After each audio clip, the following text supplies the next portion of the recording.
Alright, we're going to change out our cabin air filter. I recommend doing this every 15,000 miles.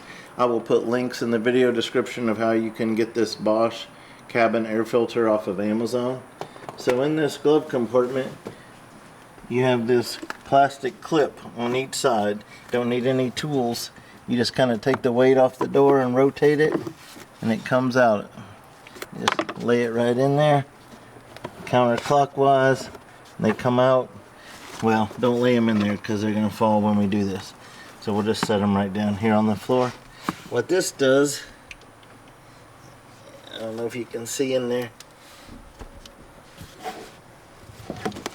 there's this black plastic piece, and on either end you squeeze these tabs with your finger. I'm trying to do it, I can't even.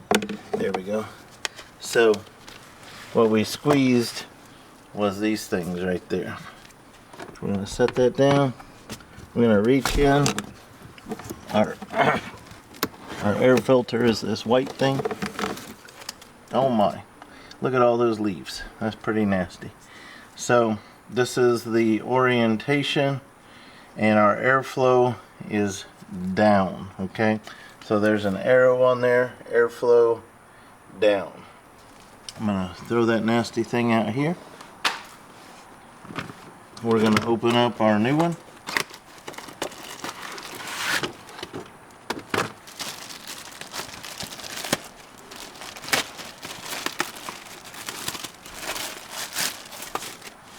Okay, airflow down. So it's gonna go in just like this, just like the other one came out.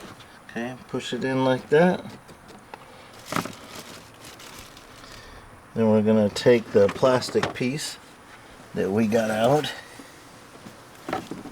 Okay, so that just clips back on, and then all we do is we grab these two gray things here.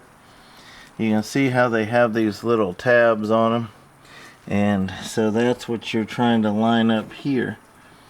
So you would kind of hold it there, and once it gets into this area, that's where you put it in at. So we just put that in there and rotate it. We got that side in. Just put that in there, push up a little, rotate it, and this job is done. You changed your cabin air filter. Do that every 15,000 miles.